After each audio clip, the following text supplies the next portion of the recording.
Alléluia. Nous bénissons l'Éternel une fois encore. Joyeuse fête de Pâques à tout un chacun de vous au nom de Jésus-Christ.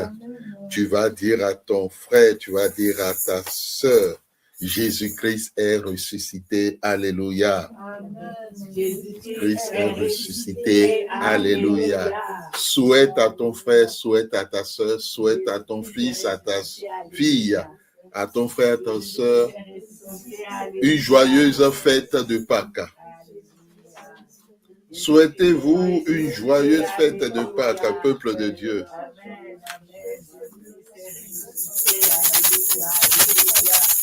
Alléluia. Que le nom du Seigneur soit béni. Amen. Une fois encore, joyeuse fête de Pâques à tout un chacun de vous au nom de Jésus-Christ. Bien-aimés dans le Seigneur, parler de la Pâque, c'est parler d'espoir, c'est parler d'espérance, c'est parler de joie, c'est parler de paix. La Pâque est l'élément central du christianisme. De tout chrétien, de toute chrétienne. Parce que la Pâque marque la manifestation de la puissance de Dieu, le créateur de toutes choses, en ramenant Jésus-Christ de la mort à la vie. Ainsi, nous avons désormais espoir. Lorsque l'apôtre Paul rencontre le Seigneur Jésus-Christ sur le chemin de Damas, ce dernier lui a rappelé qu'il est le ressuscité qu'il persécute. Bien-aimé dans le Seigneur, il existe deux sortes de Pâques. Il y a eu la Pâque sans S, qui est le passage, la délivrance du peuple de l'Éternel de la captivité, de la maison de servitude, par le sacrifice de l'agneau pascal. Le sang a coulé, le sang de la protection, le sang de la vie. Parce que le destructeur, partout où le destructeur voyait le sang sur les poteaux et les linteaux des portes et des fenêtres, le destructeur n'y allait pas. Alléluia. Amen. Pâques avec S marque un élément novateur. Dieu accepte de délivrer de la mort son fils Jésus-Christ. Mais c'est toute une histoire, parce que les prophètes ont annoncé ce qui allait se passer. Les prophètes ont annoncé sa naissance. Et toi, Bethléem, alléluia, amen, tu n'excèdes pas la moindre, car de toi naîtra le libérateur. Isaïe dira que la domination reposera sur son épaule.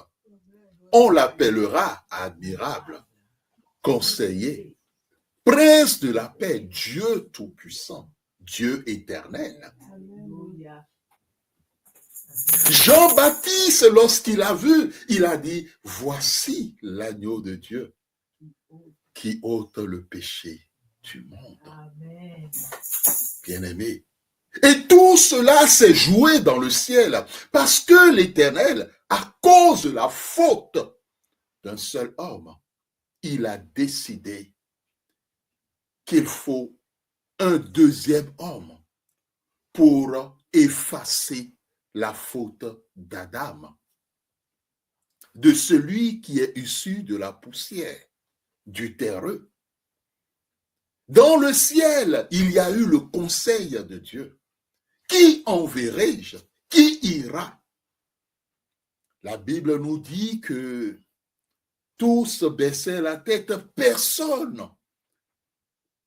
Mais le lion de la tribu de Juda, le rejeton de David, l'agneau immolé, a dit qu'il ira.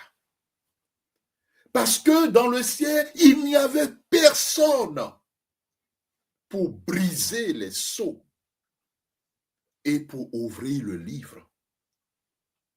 Alléluia. Dans ce livre, il y avait la mort, il y avait le péché, il y avait la malédiction, il y avait la douleur, il y avait la souffrance de toute l'humanité. Cela veut dire que celui qui acceptait briser le sceau et ouvrir le livre, il acceptait se sacrifier pour toute l'humanité. Où est-ce que l'on a vu une personne accepter de se sacrifier pour des gens qu'il ne connaît pas? À plus forte raison pour toute l'humanité.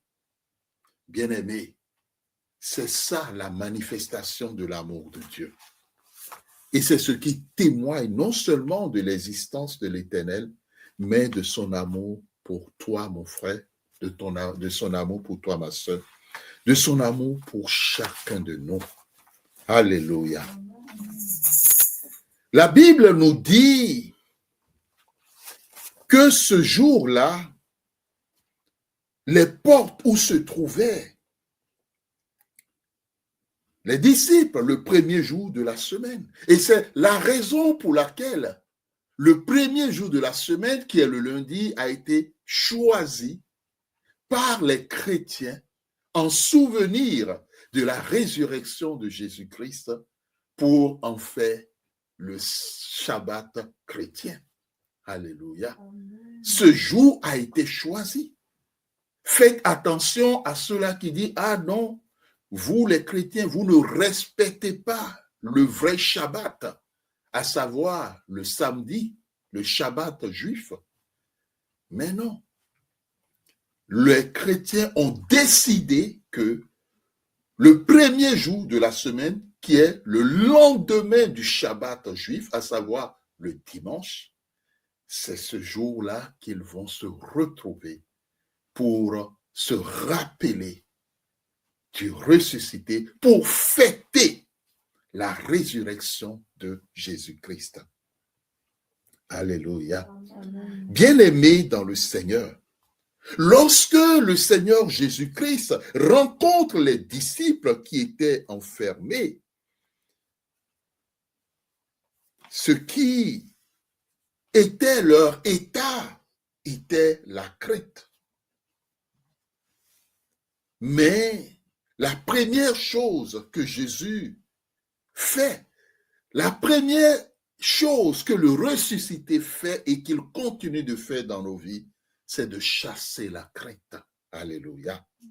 Afin que la paix et la joie fassent place à la crainte. Et je prie ce matin, quelle que soit la crainte qui te trouble, qui t'envahit, qui te traverse, qui t'accompagne au quotidien, et quelle qu'en soit la raison, je prie que le ressuscité ce matin chasse définitivement cette crainte et la remplace par la paix et la remplace par la joie en toi au nom de Jésus-Christ. Bien-aimé, la rencontre du ressuscité, ce premier jour de la semaine, était une rencontre pour dire aussi aux apôtres, pour dire à chacun de nous que nous sommes désormais des missionnaires. Nous sommes désormais des envoyés. Nous sommes désormais des disciples. Nous ne sommes plus seulement des disciples, mais nous sommes aussi des apôtres. Jésus nous envoie en mission pour annoncer qu'il a vaincu la mort, qu'il a vaincu le tombeau. qu'il a brisé les guillons de la mort et que désormais, le ciel est ouvert.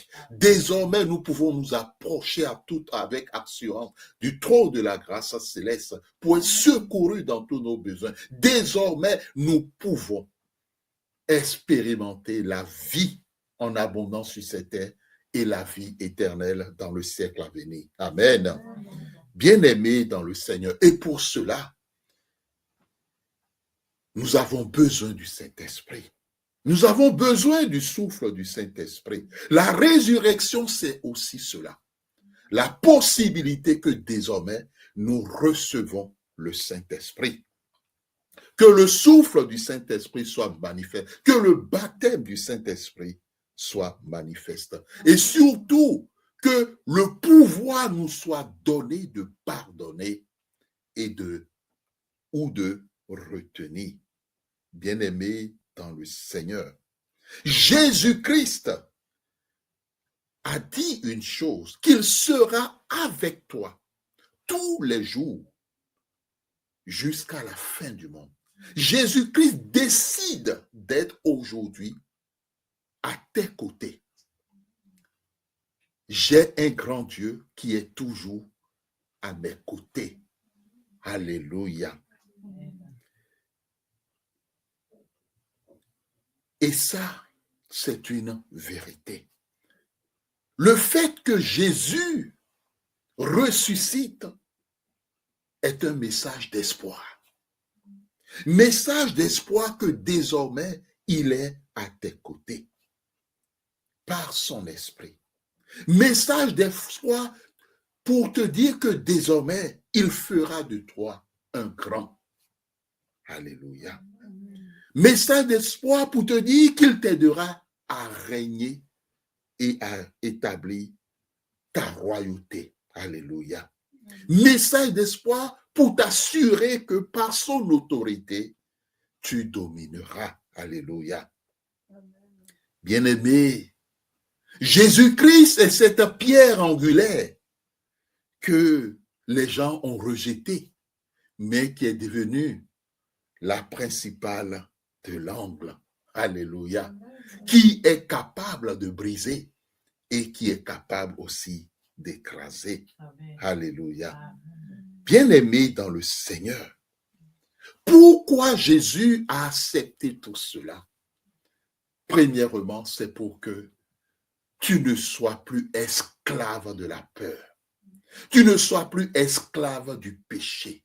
Tu ne sois plus esclave de la mort. Tu ne sois plus esclave de la malédiction. Tu ne sois plus esclave de ceux-là qui dévorent les âmes, qui dévorent ta moisson, qui dévorent tes biens, qui dévorent ta vie. L'œuvre de rançon de Jésus-Christ, c'est pour que tes péchés soient effacés.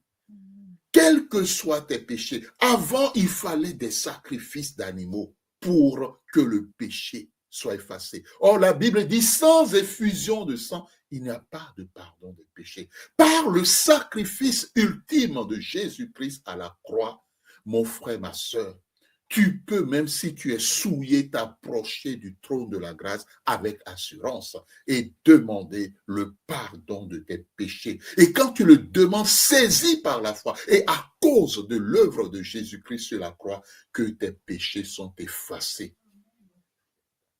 Alléluia.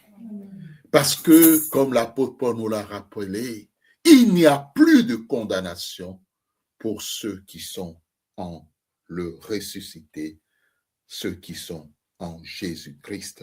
Alléluia. Ainsi, tout est accompli. Alléluia.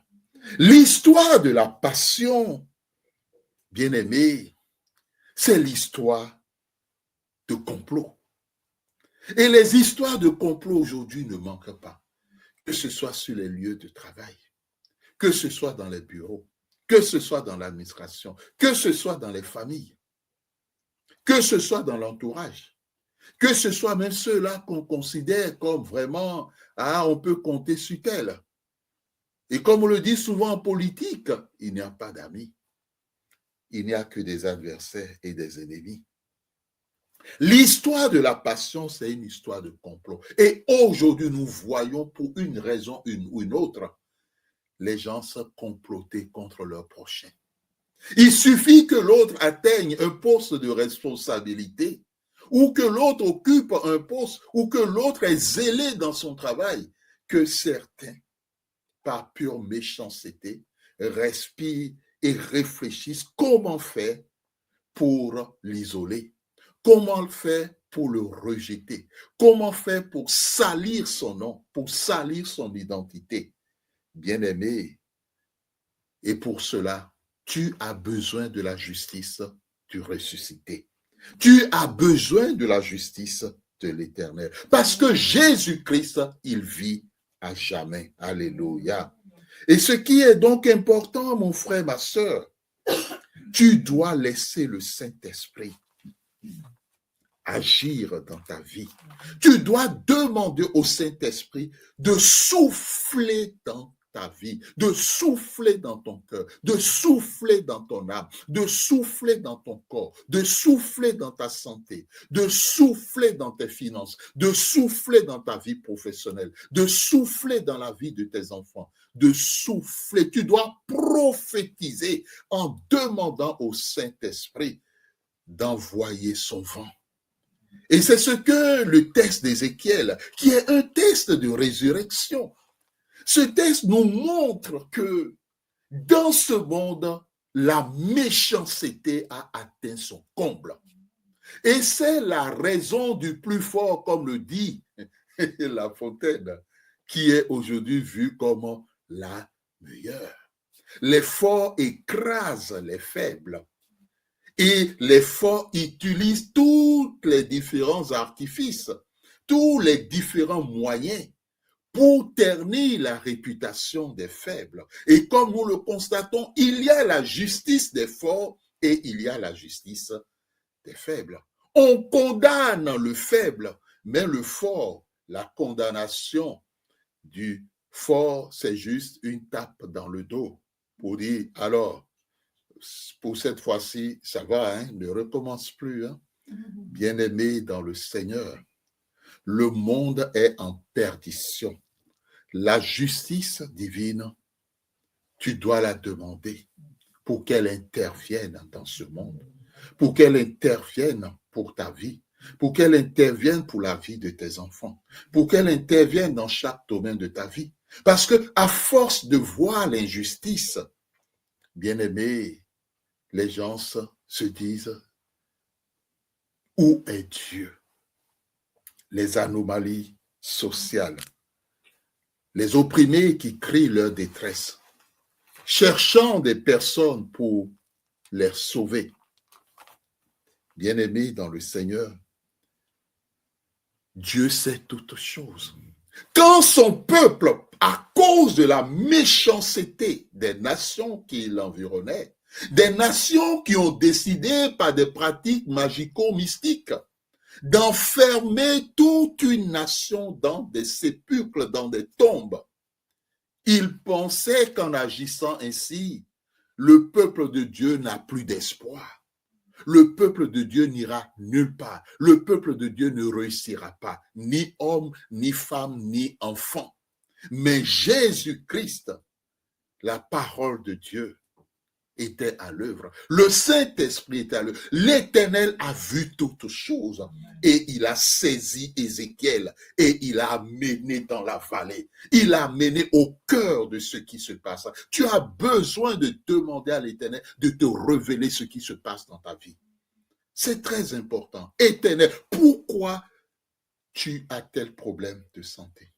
Pourquoi tu vis telle situation? Pourquoi dans ton boulot, tu rencontres telle situation? Pourquoi il y a telle situation dans la vie de tes enfants? Pourquoi tes enfants se comportent de telle façon? Pourquoi au niveau de ton business, tu es confronté à telle difficulté ou telle difficulté? Il est important que l'Éternel te révèle les choses. Il est important que tu demandes à l'Éternel de te montrer l'origine, la source de toutes choses. Lorsque Dieu saisit, l'Éternel saisit Ézéchiel, il la met dans la vallée. Et qu'est-ce que Ézéchiel voit? Il voit que des ossements desséchés. Et Dieu lui dit, tu vois ces ossements, c'est mon peuple. Or, dans la réalité, le peuple vivait, le peuple allait, le peuple venait, mais le peuple était en captivité, le peuple était dans la souffrance, le peuple avait perdu la foi, le peuple de Dieu avait perdu l'espérance. Bien-aimé. Et pour que la résurrection soit possible, pour que l'Éternel sorte son peuple de la tombe, il a dit, Ézéchiel, prophétise. Alléluia. Prophétise pour que ces ossements reviennent à la vie, pour que ces ossements ressuscitent, pour que mon peuple ressuscite. Parce que lorsque nous parlons de la résurrection, la première résurrection, elle est d'abord spirituelle. Et nous prions que l'Éternel envoie le vent de la résurrection spirituelle dans toutes les nations, en commençant par la France, au nom de Jésus-Christ. Qu'il fasse souffler en ce jour de la résurrection, où nous commémorons la résurrection de notre Seigneur Jésus, qu'il fasse souffler le vent de la résurrection dans toutes les nations, au nom de Jésus-Christ. Que le vent du réveil de l'Éternel puisse souffler dans toutes les nations par le Saint-Esprit, au nom de Jésus-Christ, pour que l'Esprit de l'Éternel ramène à la vie tous ceux qui sont morts spirituellement. Alléluia. Tous ceux qui sont captifs et captives au nom de Jésus-Christ. Tous ceux qui sont malades au nom de Jésus-Christ. Tous ceux qui sont enfermés dans des cachots spirituels au nom de Jésus-Christ. Tous ceux-là qui sont placés sous des dominations au nom de Jésus-Christ. Tous ceux-là qui vivent la douleur, la souffrance, au nom puissant de Jésus-Christ. Tous ceux-là qui n'ont plus la foi et qui ont perdu la foi, que le vent de la résurrection souffle dans leur cœur et dans leur vie, dans leur demeure, au nom de Jésus-Christ. Tous ceux dont les enfants se sont éloignés, les enfants se sont écartés, les enfants se sont soulevés contre eux, tous ces parents, que le vent de la résurrection souffle dans le cœur de toutes ces familles pour la réconciliation au nom de Jésus-Christ. Bien-aimés dans le Seigneur, Ézéchiel a prophétisé. Ézéchiel 37, 9, selon l'instruction de l'Éternel, il a dit, « Esprit vient des quatre vents, souffle sur ces morts et qu'ils revivent. » Et au verset 10, il a dit, « Je prophétisais selon l'ordre qu'il m'a donné, et l'Esprit entra en eux, et ils reprirent vie. Et ils se tinrent sur leurs pieds. C'était une armée nombreuse, très nombreuse. » Alléluia. Seul l'Esprit de l'Éternel est capable de ramener à la vie toutes choses. Et c'est le Saint-Esprit qui l'a fait. C'est là l'importance du thème du Médium international que le serviteur de l'Éternel, le docteur Pasteur Henri Podaï, que j'apporte ce matin, prophétise pour vivre. Alléluia. Aujourd'hui, l'Éternel te donne une âme, c'est celui de prophétiser pour demander au Saint-Esprit d'apporter la vie dans ta santé, la vie dans ta relation avec Dieu, la vie dans ta foi, la vie dans la vie de tes enfants, la vie dans tes finances, la vie dans ta vie professionnelle, la vie dans ta famille, la vie dans tous les domaines de ta vie, car seul l'Esprit de l'Éternel est capable d'amener la vie là où se trouve la mort. Et c'est la puissance de la résurrection par le Saint-Esprit qui a ramené notre Seigneur Jésus-Christ de la mort à la vie. Amen. Ainsi, désormais, l'Éternel veut que tu aies encore de l'espoir. L'Éternel veut que tu sortes de la chambre de la crainte, de la peur, de la souffrance, de la douleur, pour la chambre de la paix, de la joie, de la sérénité, de l'allégresse. Et cela n'est possible que si tu prophétises. Alléluia. En demandant au Saint-Esprit de venir et de souffler sur chaque domaine de ta vie. Parce que quand Ézéchiel l'a fait, il y a eu un changement. Enfin, bien-aimés dans le Seigneur, comme l'apôtre Paul nous l'a rappelé dans 1 Corinthiens 15, à partir du verset 13 à 19, si le Christ n'est pas ressuscité, 1 Corinthiens 15, 17, ta foi est vaine. Et tu es encore dans tes péchés. Mais Christ est ressuscité. Amen. Alléluia. Amen. Alléluia. Que l'Éternel bénisse sa parole dans le nom de Jésus. Amen.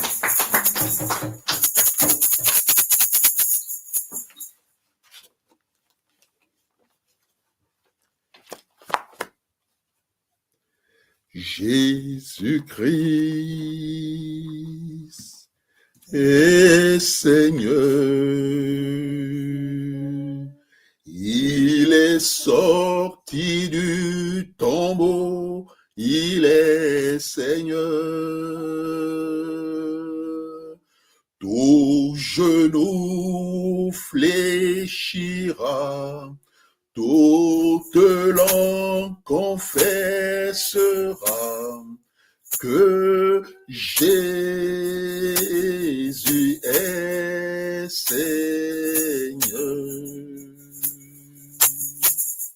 Jésus-Christ est vivant. Il est sorti du tombeau, il est vivant. Tout genou fléchira, toute langue confessera que Jésus est vivant.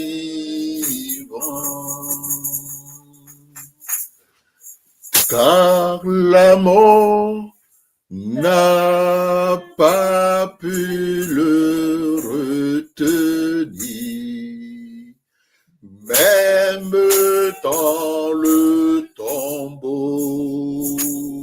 Jésus est Seigneur de ta vie, même dans le tombeau. Jésus est Seigneur, mon âme bénit le Seigneur. Jésus-Christ et mon esprit magnifie son nom.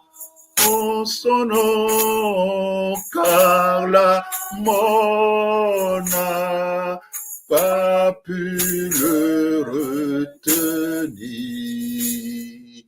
même dans le tombeau. Jésus est Seigneur de ta vie, même dans le tombeau. Jésus est Seigneur.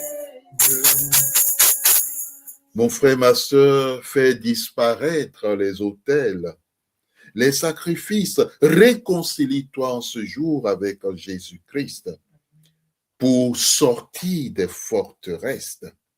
L'Esprit de l'Éternel est à l'œuvre pour t'accorder le discernement, pour t'accorder la sagesse de l'Éternel. Éternel notre Dieu, nous bénissons ton Saint-Nom au nom de Jésus-Christ. Merci Jésus-Christ, toi qui as accepté prendre la place de chacun de nous à la croix. Tu as porté nos douleurs, nos infirmités, nos maladies. Le châtiment qui donne la paix est tombé sur toi. Et par tes meurtrissures, nous sommes guéris. Tu as déclaré que tout est accompli. Oui, tout est accompli pour que nous vivons en toi. Pour que nous vivions en toi. Pour que nous espérons en toi. Pour que nous vivons la puissance de la résurrection. Merci Éternel. Remplis-nous de la sagesse qui vient de toi, de l'intelligence qui vient de toi, et donne-nous, Père, d'expérimenter pleinement la puissance de la résurrection et toute la récompense, les bénédictions attachées à l'œuvre de la croix et à la résurrection de Jésus-Christ en ce jour et à jamais, au nom puissant de Jésus-Christ. Éternel notre Dieu, donne-nous de demeurer dans la parole que ton Fils Jésus-Christ nous a donnée et donne-nous aussi d'avancer en toute humilité avec toi au quotidien et que ton Esprit Saint soit notre conseiller.